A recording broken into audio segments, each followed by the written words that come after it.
Dear students, मैं doctor Atul Yadav, associate professor of history, government PG college Ambala cantt. आज का हमारा विषय है Russian revolution 1917, causes and impact. 1917 ईस्वी की रूस की क्रांति, इसके कारण और इसके प्रभाव। विद्यार्थियों, जब हम इतिहास का कोई भी विषय पढ़ते हैं तो उसके काल और उसके स्थान पर जाते हैं। तो हम 1917 का काल पढ़ रहे हैं। 1917 के अंदर रूस का आंदोलन हुआ था। तो आपको 1917 के आरंभ 17 से पहले के, अर्थात जो 20वीं शताब्दी शुरू होती है, उस काल के और रूस की भौगोलिक स्थिति के बारे में जानना जरूरी है ताकि आप इसे पढ़ सकें। और इसके साथ साथ जब रूस की बात आ रही है तो रूस ही एक ऐसा मुल्क है विश्व के अंदर जो एशिया और यूरोप महाद्वीप में है। हम आज की बात नहीं कर रहे हैं, हम 1917 की बात कर रहे हैं। वो भी इसकी भौगोलिक स्थिति देखना जरूरी है। और उस समय 1917 के समय अर्थात 20वीं शताब्दी में यूरोप में और एशिया में क्या घटनाक्रम चल रहा था वो भी हमें देखना है। तो यहाँ सबसे बड़ी चीज आती है कि 1917 का वो समय था जब पूरा विश्व प्रथम विश्व युद्ध के अंदर संलिप्त था, शामिल हुआ था। उस समय में रूस की ये आंदोलन होता है, ये क्रांति होती है। तो इस क्रांति के क्या प्रभाव पड़ते हैं, और जब ऐसे समय में ये क्रांति हो रही है तो इसकी महत्ता अपने आप में बढ़ जाती है। तो आपका विषय है रूस की क्रांति। जब रूस की क्रांति पढ़ रहे हैं तो आपने रूस तो पढ़ लिया कि एक जगह है, लेकिन उसके साथ आपको ये भी ध्यान देना होगा कि क्रांति क्या होती है। What do you mean by revolution? Revolution क्या होता है? तो उसे समझने के लिए हमें इसके थीम पर जाना होगा कि इस विषय का हमारा थीम क्या है और ये ज्योग्राफिकल एरिया कहाँ पे है। तो यहाँ हम देखेंगे कि ये रूस का मानचित्र दिखाने का प्रयास किया गया है। जब आप रूस को देख रहे हैं तो इसके देखिए साइड में, जहाँ पे मैं आपको बताने की कोशिश करूंगा, यहाँ इसके पास ये छोटा सा द्वीप है जापान, और जापान के साथ साथ ये चाइना लगता है। चाइना के साथ साथ ये मंगोलिया है, और मंगोलिया के अगर दूसरी तरफ आप देखेंगे तो ये आर्कटिक सागर है, ये यूनाइटेड स्टेट्स, और ये दूसरा का दूसरा पूरा स्थान आ जाता है। इस सारी चीज को देखते हुए कि ये भौगोलिक स्थिति का है, ये हिंद महासागर आ गया है, ये हिंदुस्तान आ गया है, ये सारी चीजें आपको देखनी होंगी। दूसरी चीज आती है कि हमारा थीम क्या है। Revolution, what is revolution? Revolutions not only bring the political change but also create the way of thinking. Revolution का अर्थ या क्रांति का अर्थ होता है, इसको आप क्रांति भी कहेंगे, जन आंदोलन भी कहेंगे, विद्रोह भी कहेंगे। तो क्रांति ये होती है कि जब बहुत ज्यादा लोग मिलके एक ही विचारधारा के साथ मिलके और किसी चीज के विरोध में या किसी चीज के परिवर्तन में या किसी चीज के समर्थन में अपनी आवाज उठाते हैं, अपनी आवाज को बुलंद करते हैं, तो उसको क्रांति कहा जाता है। और यही चीज रूस के अंदर हुई थी कि जो 1917 के अंदर घटनाक्रम हुआ, उसने पूरी रूस की व्यवस्था को बदल दिया। और न केवल रूस की व्यवस्था को बदल दिया, इसके जो प्रभाव हैं ये पूरे के पूरे विश्व पर पड़े, और उस घटनाक्रम ने सारे विश्व की व्यवस्था को भी बदल दिया। यही बात हमने यहाँ इसके थीम में लिखी है। In this aspect the Russian revolution was a great event of world history. पूरे विश्व इतिहास का बड़ा घटनाक्रम है। It was a mother of different national movements all over the world as such movement in India. The establishment of socialism in Russia proved the theoretical idea of Marxism. Karl Marx थे जो जिनकी विचारधारा थी साम्यवादी। तो साम्यवादी विचारधारा आती है और समाजवाद की स्थापना होती है, समाजवादी राज्य की स्थापना होती है। वो सारी की सारी व्यवस्था हम इसके अंदर पढ़ेंगे, या इस क्रांति ने इस सारी की सारी व्यवस्था को जन्म दिया था, परिवर्तन हुआ था। फिर हमारे पास आता है कि कॉज क्या थे इस रेवोल्यूशन के। जब रेवोल्यूशन होता है या परिवर्तन होता है, क्रांति होती है, तो उसके विद्यार्थियों कारण भी आते हैं। जब हम रूस की भौगोलिक स्थिति को पढ़ रहे हैं तो 18वीं शताब्दी तक रूस है, ये ऐसी भौगोलिक स्थिति है इसकी कि ये कोई मायने नहीं रखता पूरे के पूरे विश्व इतिहास में। लेकिन जब 19वीं शताब्दी आती है तो 19वीं शताब्दी के अंदर इसके जो शासक हैं, जिनके विषय में आप आगे पढ़ेंगे, वो शासक जब अपनी व्यवस्था को बढ़ाना शुरू करते हैं, वो शासक जब अपनी जो क्रांति हो रही है, इस क्रांति को आगे ले जाते हैं, रूस को एक विश्व के बड़े स्तर के ऊपर ले जाते हैं तो रूस की महत्ता बननी शुरू हो जाती है। तो सबसे पहले इसका हम पढ़ेंगे कि despotism and inefficiency of Russian jar. जो जार है वो विद्यार्थियों वहाँ के शासक को जार बोला जाता था, कि जो वहाँ का जो राजा होता था, जैसे आप राजा बोलते हैं, वहाँ पे राजा को जार बोला जाता था।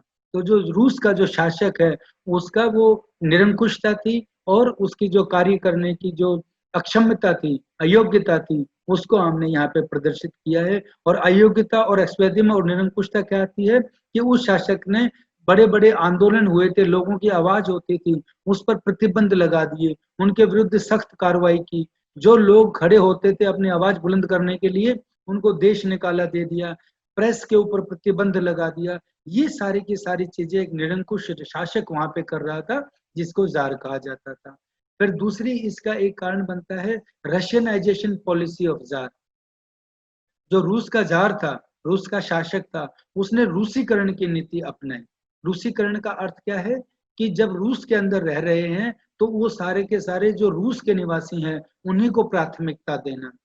जब आप रूस को भौगोलिक दृष्टि से देखते हैं, मैं एक बार दोबारा से आपको मानचित्र पर ले जाता हूँ कि स्टूडेंट्स, ये जो मानचित्र है आप यहाँ पे देखेंगे, ये जो मानचित्र है, इस मानचित्र के अंदर आप ये देख रहे हैं, रूस के आगे का जब स्थान देखेंगे तो ये पोलैंड आ जाएगा, पोलैंड के आगे जर्मनी आएगा, जर्मनी के नीचे देखेंगे ऑस्ट्रिया आएगा, और ऑस्ट्रिया के साथ में इटली आ जाएगा, और फिर वो हिंद महासागर के वो जो भूमध्य सागर का जो क्षेत्र है वो आ जाएगा।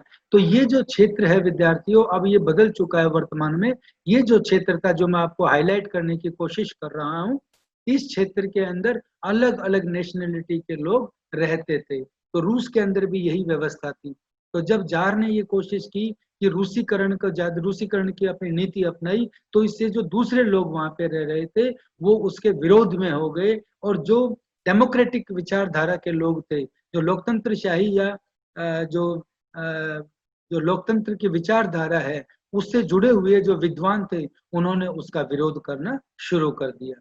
फिर तीसरा पॉइंट आता है reactionary measures of Alexander two. Alexander द्वितीय जब शासक बनता है तो उसने कुछ जो राजा की जो जार की नीतियां थी, जिसने पहले जो प्रतिबंध लगाए थे, किसानों का शोषण हो रहा था, उसके सारी चीजों को ध्यान देना छोड़ दिया। वो एक हितैषी राजा बन गया था, इनको सबको लिबरल राजा बन गया था। लेकिन कुछ समय बाद वो जो शासक है, जो अलेक्जेंडर थर्ड है, अलेक्जेंडर थर्ड ने भी यही नीतियां अपनानी शुरू कर दी इसके पश्चात।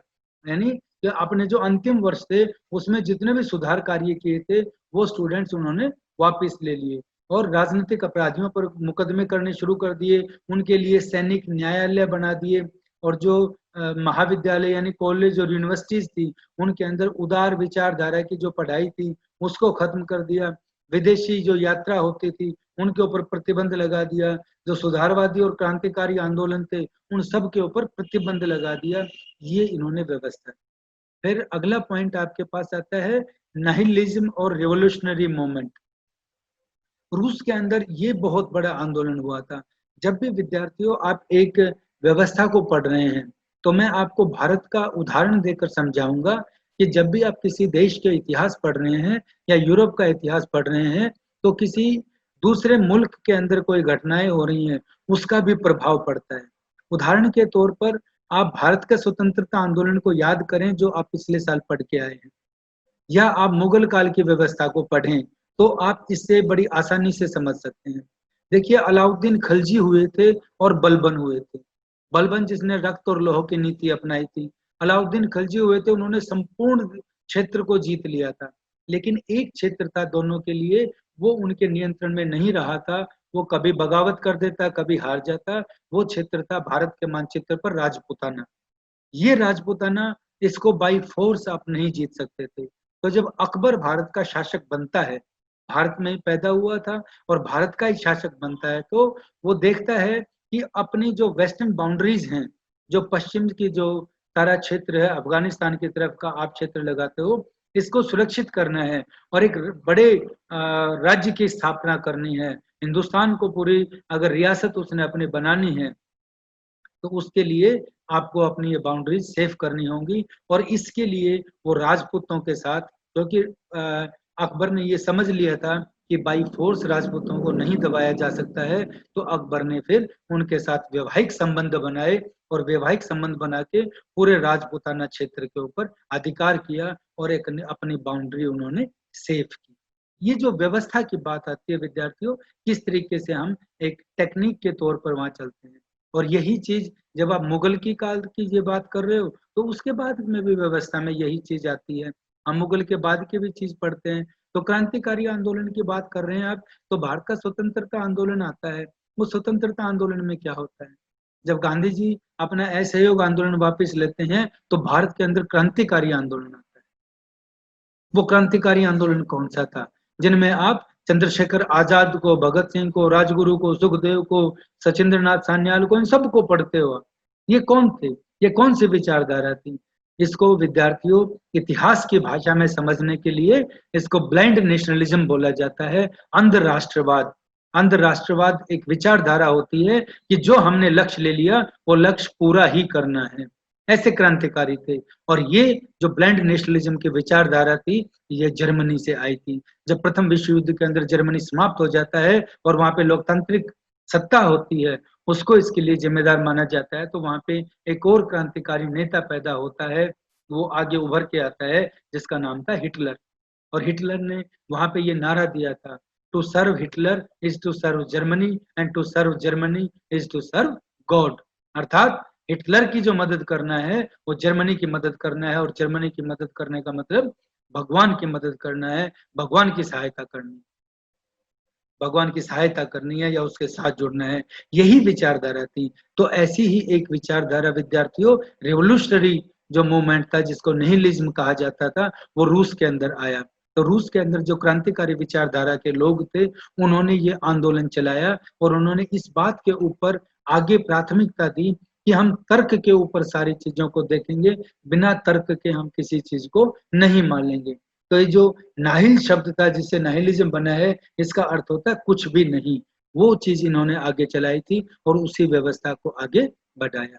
फिर तीसरी चीज आती है स्प्रेड ऑफ लिबरल आइडियाज और इंटेलेक्चुअल मूवमेंट।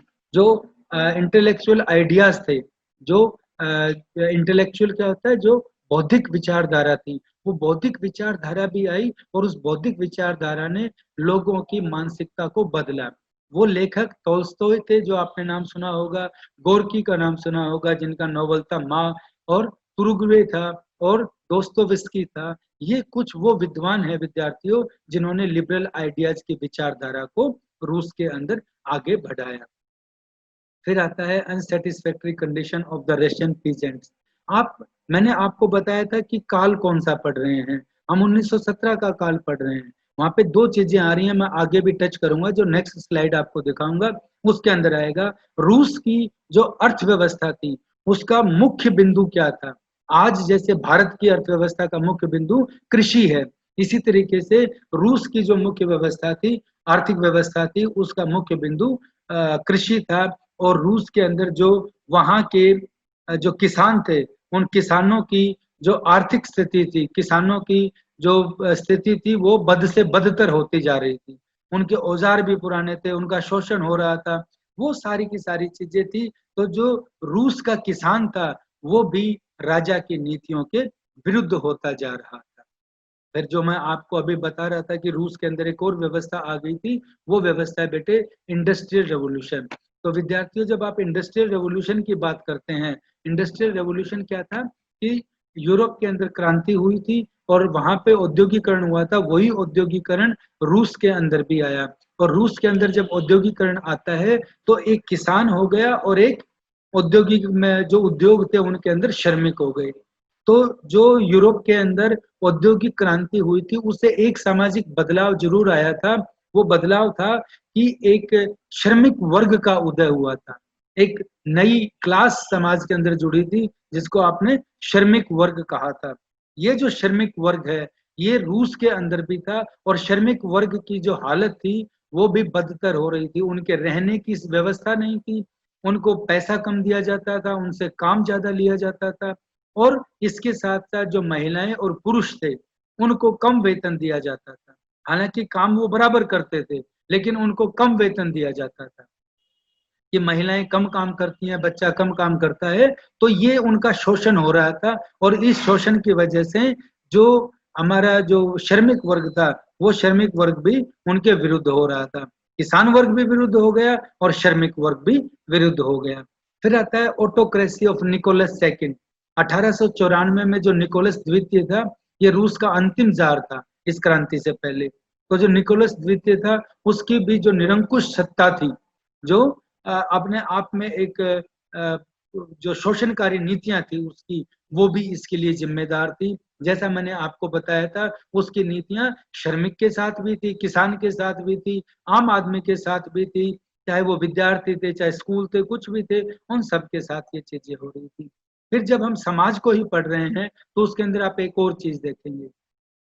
ये कुछ पॉइंट्स हैं विद्यार्थियों, जो आपको पुस्तक में नहीं मिलेंगे, लेकिन जब आप पढ़ते हैं उसके अंदर, तो अपने आप देखिए समाज में दो दो चीजें बनती चली जाती हैं। 10वां पॉइंट है इकोनॉमिक एंड सोशल इनइक्वालिटी, यानी आर्थिक और सामाजिक असमानता। आर्थिक और सामाजिक असमानता क्या हुई कि जब हमारा समाज है वही दो भागों में बट रहा है। एक तरफ श्रमिक वर्ग और किसान है, और दूसरी तरफ बड़े उद्योगपति और कुलीन वर्ग है जो राजा के साथ रह रहा है। तो हमारा जो उस समय में रूस का जो समाज था, हमारा समाज मीन्स हम ये जब भी आप इतिहास पढ़ते हैं तो अपने आप को उस काल में और उस स्थान पे ले जाके पढ़ते हैं। इसलिए आपको कोई भी शिक्षक जब बताएगा तो वो आपको इसी अवस्था में बताएगा कि चाहे आप गुप्त काल पढ़ रहे हो भारत में, चाहे मौर्य काल, तो अपने आप को मौर्य काल में ले जाना पड़ेगा, अदरवाइज आप इतिहास नहीं समझ पाएंगे। तो उस समय में जो आर्थिक और सामाजिक रूप से रूस दो भागों में बट रहा था, जो गरीब था और जो शोषित था उसका शोषण हो रहा था, उसकी गरीबी बढ़ रही थी और अमीर वर्ग ऊपर उठ रहा था। इसी दौरान फॉर में एक और चीज आती है कि वहां पे एक लोकतांत्रिक दल की स्थापना होती है, समाजवादी लोकतांत्रिक पार्टी की, 1898 के अंदर। जब ये सारी इतनी चीजें परिवर्तित हो रही हैं, बदलाव हो रहा है, तो वहां पे ये एक दल का गठन होता है, समाजवादी लोकतांत्रिक पार्टी 1898 में। और ये पार्टी विद्यार्थियों बाद में दो भागों में बट जाती है। इसमें मेंशेविक और बोल्शेविक दो दल बन जाते हैं 1903 के अंदर। ये मेंशेविक दल है, जो उसका जो नेता है वो केरेंस्की होता है, और जो बोल्शेविक दल होता है उसका नेता लेनिन होता है। मैं आगे बताऊं उससे पहले यहाँ भी बता दूं आपको, जो मेंशेविक दल था, मेंशेविक दल धीरे धीरे और संवैधानिक तरीके से चल के या अपना धीरे धीरे डेवलपमेंट करके तब सत्ता ग्रहण करना चाहता था, तब अपने अधिकार प्राप्त करना चाहता था। जो संवैधानिक साधन थे उससे समाजवाद लाना चाहता था वास्तव में। और जो दूसरा दल था बोल्शेविक दल, उसका जो क्रांतिकारी जो नेता था वो लेनिन था। और वो जो क्रांतिकारी है, वो जो दल है, वो क्रांतिकारी ढंग से रूस में समाजवाद लाने के पक्ष में था। और उसका जो आखिरी उद्देश्य था इस परिवर्तन के साथ, वो था श्रमिक वर्ग की सत्ता, कि श्रमिक वर्ग की सत्ता हमने यहाँ पे स्थापित करनी है। जब आप पुस्तकों वगैरह में पढ़ोगे तो वहां पे आएगा डिक्टेटरशिप ऑफ द प्रोलेटरिएट। जो प्रोलेटरिएट था उसकी डिक्टेटरशिप, यानी श्रमिक वर्ग की सत्ता हमने स्थापित करनी है। ये एक परिवर्तन वहां पे हो रहा था। फिर रूस और जापान युद्ध हो जाता है विद्यार्थियों 1904-05 के अंदर। और जापान एक छोटा सा मुल्क है, उस छोटे से मुल्क से रूस हार जाता है। मैं दोबारा से आपको ये स्लाइड दिखाऊंगा कि ये भौगोलिक तौर पे आप देखेंगे, ये जापान है छोटा सा, यहाँ पे एक आइलैंड। जब आप ग्लोब पे देखेंगे या उस पे गूगल पे जाके देखेंगे या अपने ग्लोब पे या मानचित्र पे देखेंगे, आपको स्पष्ट नजर आएगा यहाँ पे कि इस छोटे से मुल्क से, और ये कितना बड़ा भौगोलिक क्षेत्र में बड़ा देश है, ये हार गया। तो इसके हारने के पीछे रूस के लोगों ने पहले जापान के प्रति उनकी घृणा थी कि जापान की वजह से हम हारे हैं, लेकिन बाद में जब वो देखते हैं तो उनको पता चलता है कि रूस के जो शासक है उसकी अपनी खामियां थी, जिसकी वजह से वो इस युद्ध के अंदर हारे हैं। फिर आता है effects of revolutionary movement of 1905। 1905 के अंदर, 1905 के अंदर एक क्रांतिकारी आंदोलन होता है। जब रूस हार जाता है जापान से, उसी के विरोध में 1905 में क्रांतिकारी आंदोलन होता है और लोग सड़कों पर उतर आते हैं। और लोगों का सड़कों पर उतर के आना और आंदोलन करना, वो मैंने आपको पिक्चर्स में भी दिखाने की कोशिश की है कि ये सारे के सारे जो आंदोलन हो रहे थे, किस तरीके से लोग सड़कों पे आ रहे थे, इस तरीके से पूरे के पूरे रूस के अंदर विद्यार्थियों ये आंदोलन होने लग गए थे। तो इन आंदोलनों की वजह से ये एक चीज आगे आई थी कि सारे के सारे लोग इकट्ठे हुए और इनको इकट्ठे होने के बाद जब लोग वहां पर अपना प्रदर्शन कर रहे थे, तो वहां पे रूस के जार ने अपने सिपाहियों को आदेश कर दिए कि इन लोगों को रोकने के लिए, उस आंदोलन को रोकने के लिए, और उन जो निहत्थे लोग थे उनके ऊपर सैनिकों ने गोलियां चला दी। और वो रविवार का दिन था और रूस के इतिहास के अंदर उस दिन को खूनी रविवार या ब्लडी संडे करार दिया गया। ये उस दिन की घटना है जब वहां पे 22 जनवरी 1905 को ये घटना घटित होती है रूस के अंदर, जिसको ब्लडी संडे का नाम दिया गया था। फिर आता है आपके पास पॉइंट स्ट्राइक एंड एजिटेशंस। इसी के विरोध में जो विरोध चल रहा था, जो रूस की नीतियों को लेके, जो जार की नीतियों को लेके विरोध चल रहा था, उस जार की नीतियों के लेके जो ये आंदोलन हुआ 1905 के अंदर, जो ब्लडी संडे हुआ, इस ब्लडी संडे के विरोध में वो चीजें तो जुड़ी हुई थी, लेकिन उसके साथ साथ वो ब्लडी संडे की घटनाएं भी इनके साथ जुड़ गई। और फिर और जो स्ट्राइक और एजिटेशंस वहां पे होने लग गए, जिनमें प्रशासन के सुधारों के लिए घोषणा पत्र भी लागू किए, उनको स्वतंत्रता देने की बात की, लेकिन लोग इनसे नहीं माने और अल्टीमेटली जो शासक था उसके दमनकारी नीतियों के खिलाफ यह आंदोलन चलता रहा। तो इतना घटनाक्रम होने के बाद विद्यार्थियों, फिर असली जो कारण है वो इसका सामने आता है और वो कारण होता है प्रथम विश्व युद्ध। इस प्रथम विश्व युद्ध के अंदर क्या चीज हो रही है कि जब प्रथम विश्व युद्ध के अंदर रूस ने पार्टिसिपेट कर लिया है, तो जर्मनी की सीमाएं, जैसा मैंने पहले आपको दिखाया था, फिर आपको दिखाता हूँ, ये जो क्षेत्र है ये जर्मनी के साथ लगता हुआ पोलैंड वाला जो क्षेत्र है, यहाँ से जर्मनी की सेनाएं आगे बढ़ रही थी। और रूस के अंदर किसान भी शोषित था, श्रमिक वर्ग भी शोषित था, सभी परेशान थे इससे। और इसी परेशानी के कारण एक और चीज आई कि रूस के जो सिपाही थे, सैनिक थे, वो भी मर रहे थे और रूस के क्षेत्रों पर जर्मनी का अधिकार होता जा रहा था और डे बाय डे ये चीजें आगे बढ़ रही थी। तो ये जो रूस की हार थी और सिपाहियों की भी दुर्दशा हो रही थी, वो इसका तात्कालिक कारण बना। इस कारण के बाद एक और चीज आपके पास आती है कि ये आंदोलन आरंभ हो जाता है, रूस की क्रांति आरंभ होती है। और ये क्रांति फिर दो चरणों में आती है, एक मार्च 1917 की क्रांति और दूसरी पढ़ेंगे आप अक्टूबर 1917 की, नवंबर 1917 की क्रांति। तो दो चरणों में जब ये क्रांति होती है, तो रेवोल्यूशन ऑफ, इसका फर्स्ट फेज है revolution of March 1917 and end of jar. जो जार की सत्ता थी, वहां शासक को जार कहा जाता था, जब मैंने आपको बताया। तो 1917 की जो थी बेटे, उसके अंदर विद्यार्थियों, जो पेट्रोग्राड है, पेट्रोग्राड में भूख से तंग आए लोगों ने रोटी दो के नारे, इतनी खराब हालत हो गई थी कि उन्होंने नारे लगाने शुरू कर दिए और उसके बाद लूटमार करनी आरंभ कर दी, हड़तालें कर दी। और जब जार ने सैनिकों को आदेश दिए, तो सैनिकों ने भी उस जार के आदेश मानने से इनकार कर दिया। किसानों ने भी हड़ताल कर दी, जो श्रमिक वर्ग था, श्रमिक वर्ग भी उनके पक्ष में आ गया और श्रमिक वर्गों ने भी अपने जो फैक्ट्री थी, जो कंपनियां थी, उनके अंदर हड़तालें शुरू कर दी और वो भी क्रांतिकारियों से मिल गए। और उसके बाद एक क्रांतिकारी सोवियत नाम की एक सभा का निर्माण कर दिया। और उसके बाद एक प्रोविंशियल गवर्नमेंट, जैसे मैंने आपको लिखा है नंबर 2 में आप पढ़ रहे हैं, ये प्रोविंशियल गवर्नमेंट की यहाँ पे स्थापना हो जाती है। जो जार है वो उसको अपनी सत्ता अपने भाई के पक्ष में जोड़ देता है और उसके बाद एक प्रोविंशियल गवर्नमेंट, एक अस्थायी सरकार संगठित कर ली जाती है। और 15 मार्च को जो जार है वो अपने भाई माइकल के समर्थन के अंदर के पक्ष में अपनी सत्ता को छोड़ देता है और खुद साइबेरिया चला जाता है। और साइबेरिया में जुलाई 1918 के अंदर जो जार है और उसकी पत्नी है, उसकी हत्या कर दी जाती है और वहां पे राजतंत्र का इस प्रकार अंत हो जाता है। लेकिन राजतंत्र के अंत के साथ आप देखेंगे रूस के अंदर जो प्रिंस लवाव थे, प्रिंस लवाव के नेतृत्व में एक सरकार बन जाती है। ये रहा जो प्रिंस लवाव के साथ एक सरकार बन जाती है वहां पे। और प्रिंस लवाव जब अपनी सरकार बनाते हैं, तो वो सारे के सारे जो अधिकतर सदस्य कुलीन और मध्यम वर्ग के थे, वो उनके साथ जुड़ जाते हैं। और वो जितनी भी जो वहां पे घोषणाएं जो जार ने कर रखी थी, जो विश्वविद्यालयों पर प्रतिबंध थे, वो सारे के सारे जो किसानों के ऊपर शोषण था, वो सारी चीजें वो वापस ले लेता है। लेकिन उसी दौरान एक और व्यवस्था होती है कि जो लुआव है लवाव युद्ध को जारी रखने की अपनी नीति अपनाता है और उसी कारण उनके अंदर डिफरेंसेस आ जाते हैं, उस दल के अंदर डिफरेंसेस आ जाते हैं और डिफरेंसेस के बाद प्रिंस लवाव अपना त्याग पत्र देते हैं और केरेंस्की जो है मेंशेविक पार्टी के केरेंस्की प्रिंस लवाव से अपनी सत्ता ग्रहण कर लेते हैं।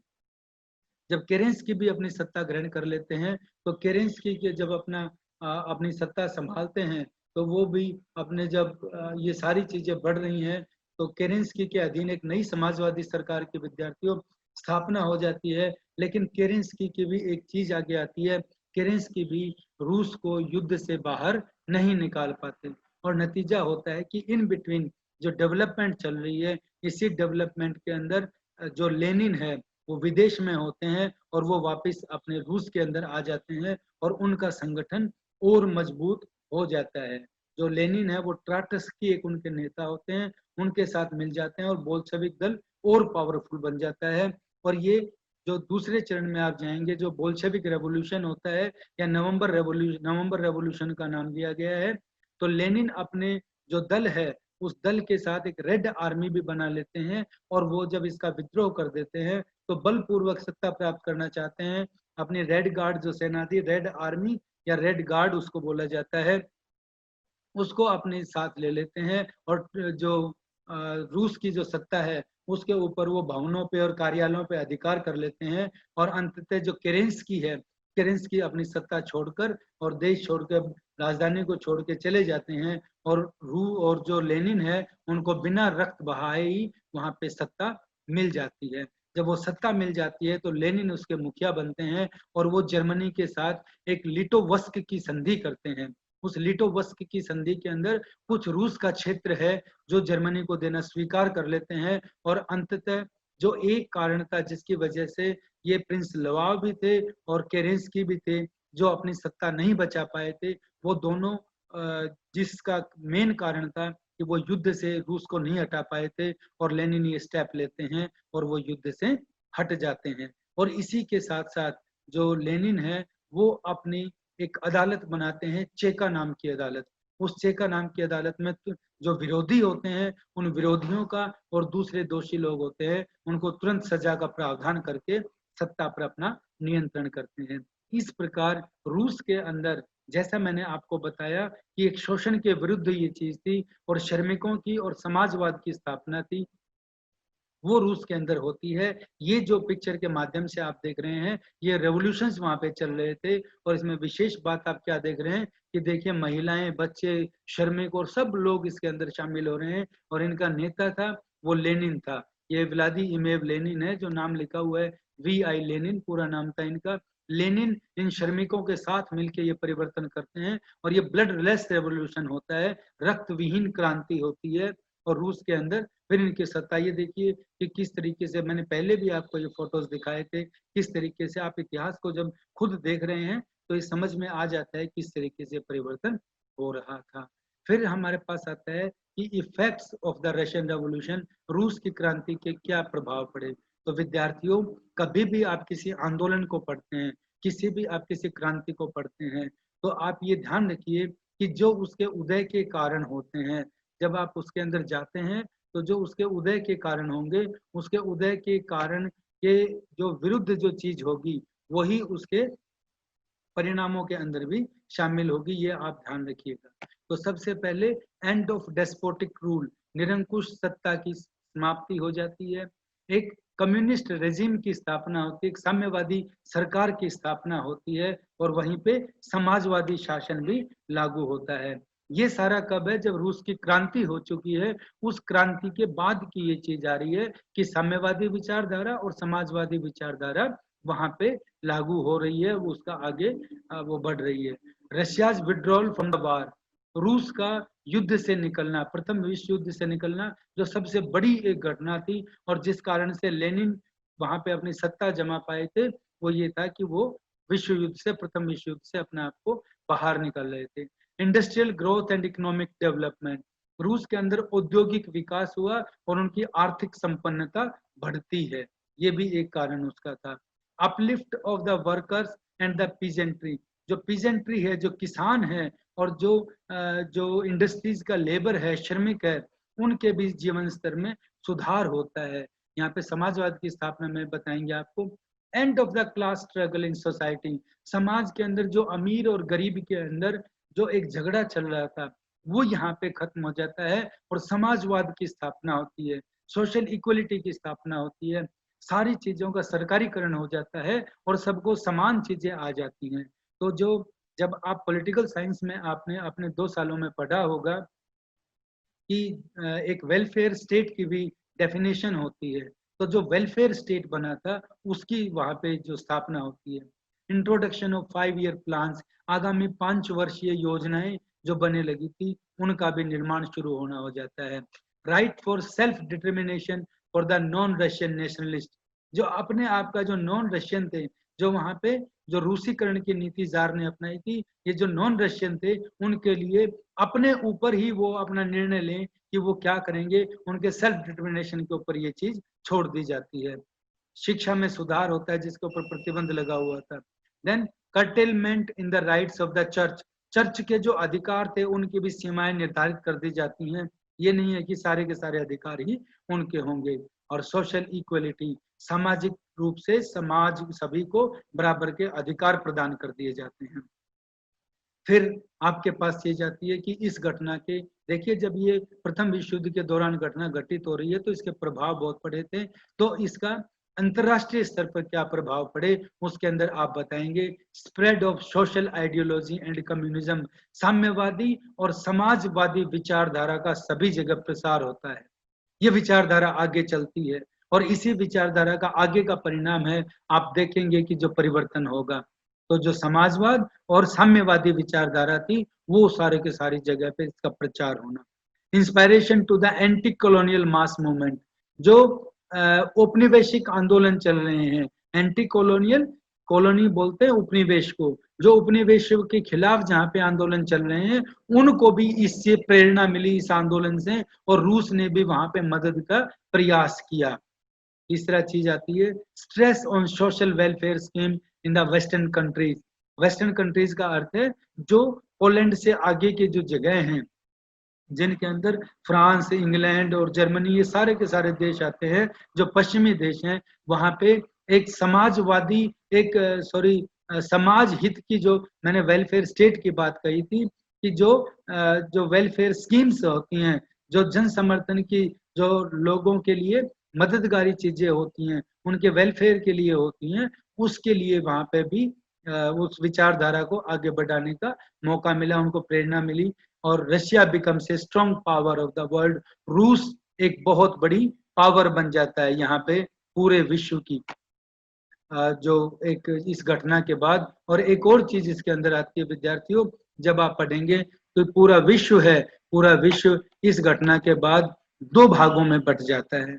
2 भागों में किस तरीके से बट जाता है, पहले केवल और केवल रूस था, जो अमेरिका था, जो एक शक्ति बना हुआ था, लेकिन इसके बाद जो विश्व है, जो मैं यहाँ पे आपके सामने लिख रहा हूँ, world becomes bipolar, bipolar world बन जाता है, द्विध्रुवीय देश बन जाता है पूरा विश्व। यानी पहले एक केवल पूंजीवादी विचारधारा थी, लेकिन ये समाजवादी विचारधारा के बाद पूरा विश्व द्विध्रुवीय विश्व बन जाता है, और ये इस क्रांति के परिणाम है जो आप इसके अंदर देखेंगे।